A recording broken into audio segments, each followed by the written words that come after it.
Gracias. And my first apologies for speaking in English, but I think we have an excellent translation. Hablar en inglés, pero creo Second, que I want to really congratulate you and Spain for having this pact of education. I do believe that building a strong social consensus on education is one of the hallmarks of advanced education systems. Whether you look to Northern Europe, to Asia, to Canada, education systems do well, typically have a broad social foundation for what is important and how to advance.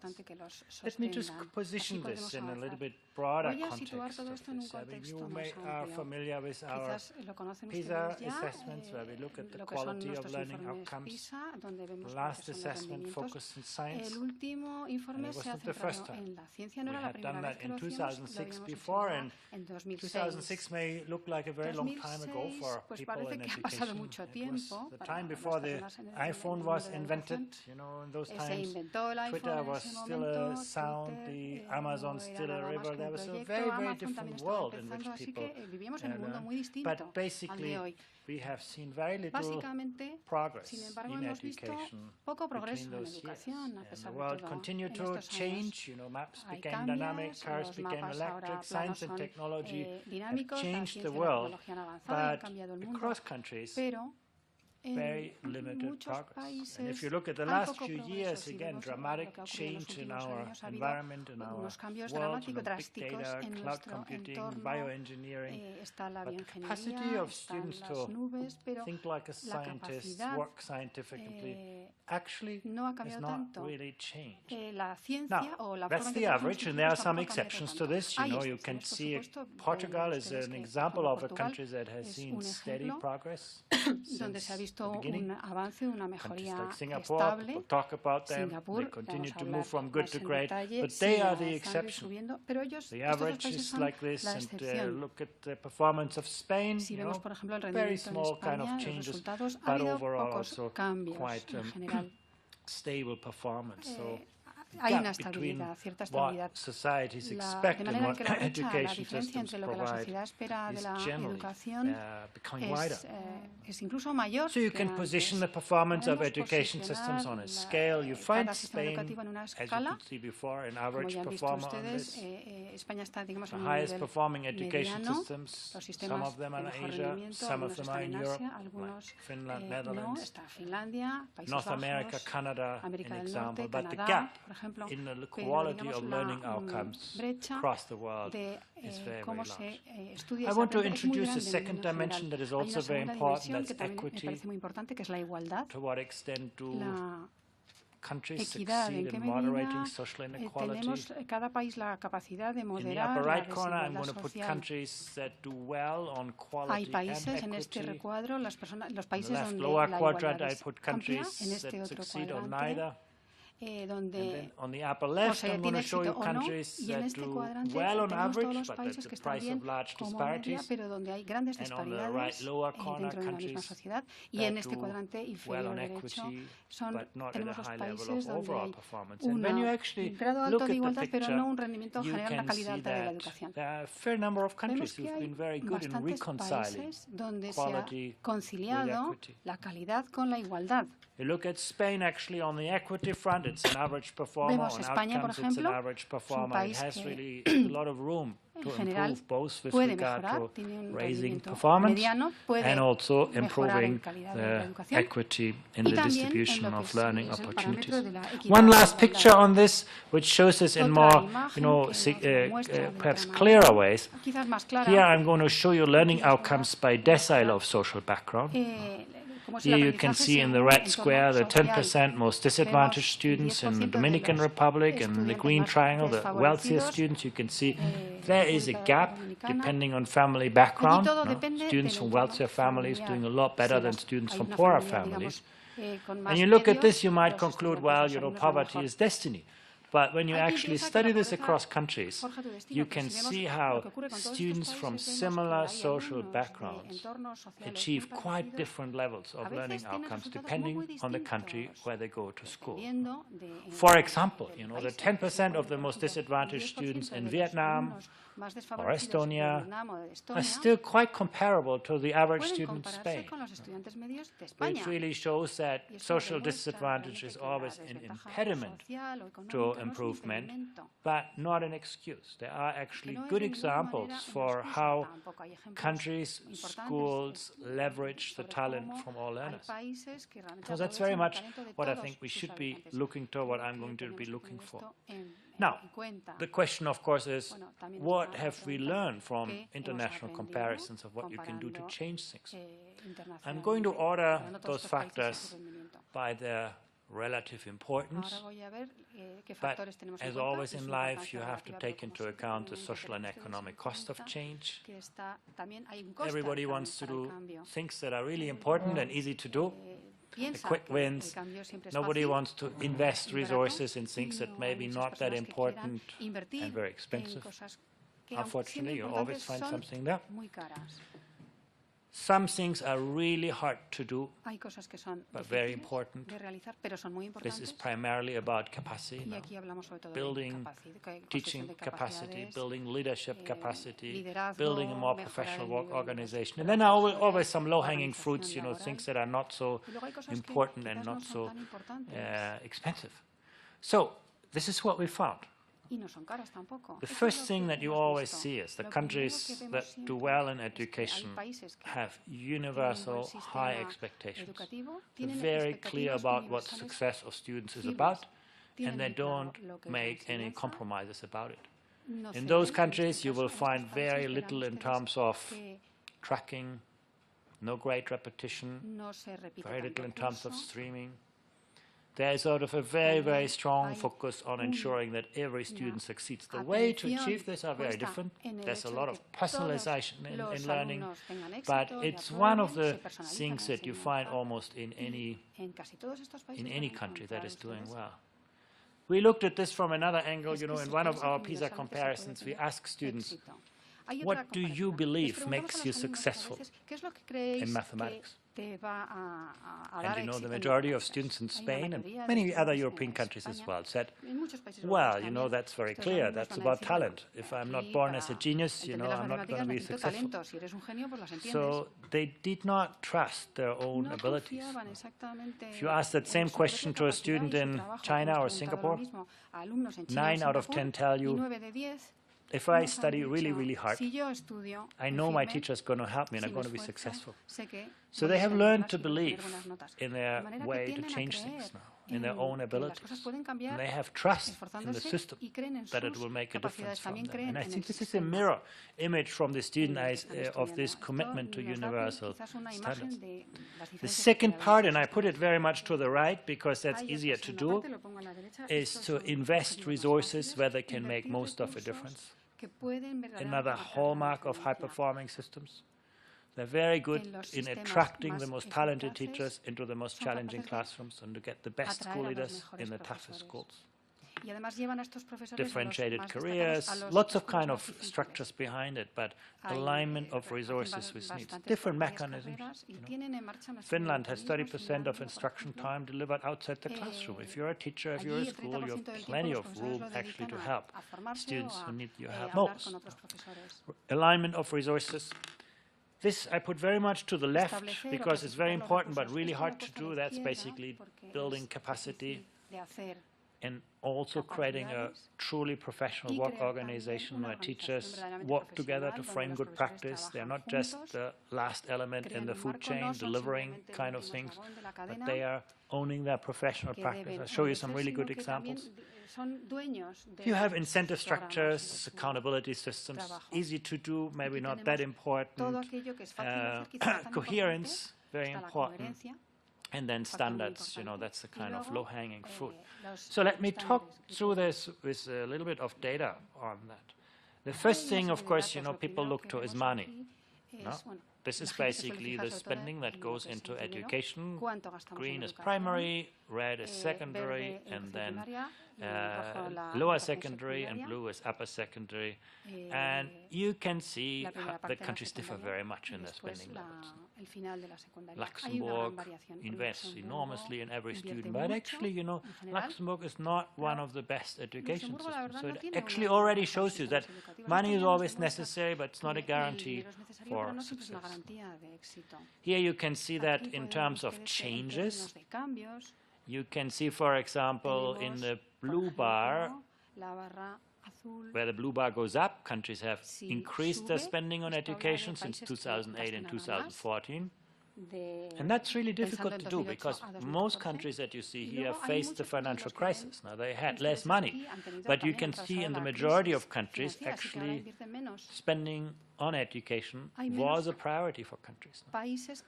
The light blue bar shows you something about the size of the economy. Where the light blue goes up, the economy grew. Where the light blue goes down, the economy has shrunk. Spain is an example of that. Financial crisis hit. But actually, you can also see in the case of Spain that spending on education suffered more than the overall economy. The blue bar, the dark blue bar goes down steeper. So there are different spending patterns in the trends, but one picture that I want you to keep in mind is the relationship between spending on the horizontal axis and the quality of education. You can really see, if you're in Colombia or in Costa Rica, among countries that don't have much money, money makes a lot of a difference. Now, the relationship between spending and outcomes is very steep. But, soon you reach a point around 50,000 euro per student from age of 6 to 15, where, it's no longer that clear. And Spain is an example of a country, where, some countries who spend less do better, and some countries who spend more do better. So I just want to highlight that our finding is really, it's the way you invest your resources that's often more important than just looking at quantity. I show you sort of a couple of examples. On the horizontal axis, you see the size of classes, and on the vertical axis, you see the student-staff ratio. And, if you don't think about it for long, you might think, well, the student-staff ratio and the class size should be the same story. It should be all on a straight line, but you see that's not the case. I give you a contrast, compare Spain with China. You can see the student-staff ratio is very much the same. The amount of teachers Spain and China invest per every 100 students is very similar. But you can see that the Chinese have much larger classes and the Spanish have much smaller classes with the same resources. Now you ask yourself, if the Chinese have as many teachers as the Spanish, why don't they make the classes as small as the Spanish? Well, the answer is that Chinese have a very different work organization. They do not want their teachers only to teach in the classroom, like is the case in Spain. The Chinese want to make sure that teachers have sufficient time to work with parents, with individual students, that they work together to, build lessons, evaluate lessons. There's a whole range of activities built into the working time. And then how do they pay for that? With a larger class. The point I want to make here is that two countries having the same number of teachers for every 100 students use those resources in very, very different ways. And you can see actually many of the countries that do really well on the assessment tend to be more like China in the sense that they tend to prioritize the quality of teaching, the work organization of teaching, over the size of classes. Very important point to bear in mind. This is also interesting. If you add 1 more hour of mathematics instruction, you get better mathematics outcomes in Spain. If you add 1 more hour of science, you get more science outcomes. If you add 1 hour of history, you get better history outcomes. Time in learning really matters. But if you look at this across countries, you see something really surprising. The longer students spent in school on the horizontal axis, the worse countries come out on PISA. Now think about it. Within a country, you add time, you get better outcomes. Across countries, the countries that do best do not send their students for long hours into school. Pero en comparación con otros How do you reconcile those findings? No hay coherencia. ¿Cómo reconciliamos? Well, the answer is actually quite simple. Learning outcomes are always the product of the quantity of learning, the hours, and the quality of learning experience, the quality of teaching. You can improve learning outcomes by adding more time, but actually you can improve outcomes faster by improving the quality of the learning experiences. That's what you can see on the next chart. You can see here basically in blue is the hours of instruction in school. In yellow are the hours of instruction out or learning outside of school, you know, tutoring, homework, all of those kind of things. And you can see, first of all, how much this varies across countries. You know, the United Arab Emirates has about 60 hours of learning of a student in a week. Finland has only 35 hours. And Germany, only 35 hours. Huge differences across countries in the volume of learning time. And Spain is also quite on the high end. You know, it's not a small number of hours. Spain is sort of quite good in the number of hours that students learn. But the black diamond shows you something important. That's the productivity of the system. The higher the black dot, the more students learn per hour. The lower the black dot, the less students learn. So, go back to the United Arab Emirates, here on the end of the scale. Yes, students have 60 hours of learning, but they don't learn very much in every hour. On the other end of the spectrum, you go to Finland, you know, Germany, Switzerland, Japan. School days are short. But students learn a lot in every hour. So I think that's a very, very important part that comes to capacity, that shows you really that adding quantity is often not a very solid way to improve learning outcomes. I want to just, you know, this is getting a sort of a bit sophisticated. I want to highlight how this actually varies, what we know. You know, there are very different ways in which you can learn as a student. The oldest learning tradition is memorization. You know, your teacher tells you something, you memorize it, and later on you use it. That's the most popular way of learning in the case of Spain, not only in Spain, but Spain is very much on the right side. Is memorization a good thing? Actually, you can look at this in this chart. I'm going to show you the PISA tasks where memorization helps you in the green part of the chart, and the PISA tasks where memorization is not helpful in the red part. And you can already guess, I made the red part larger than the green part. So actually, what you see is that for very easy tasks on the left side, memorization is okay. Memorization helps you to solve straightforward problems. But as soon as the tasks get more complex, memorization is not a good way to get the answers right.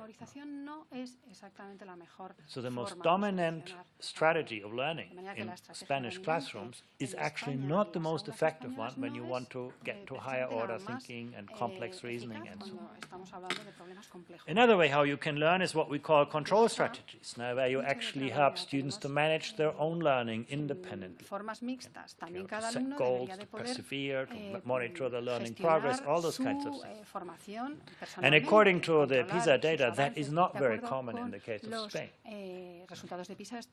Is it important? Well, actually, when you look at the outcomes, here the picture looks the opposite.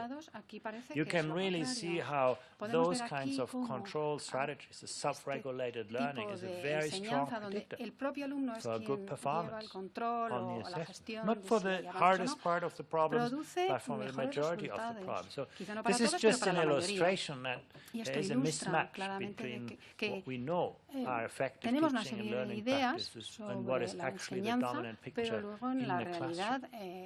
But I want to come back to sort of the volume of resources. You know, I said how important it is to align resources with needs, to make sure that, you know, the most disadvantaged students have access to the best educational resources. But, you know, that's easy to say. There are only very few countries that are better than others in achieving this. And you can see that blue dot is about material resources, you know, giving more money to those schools. That's easy. The red dot is about teaching capacity, and when you look about the quality of teaching, it's very, very hard to do.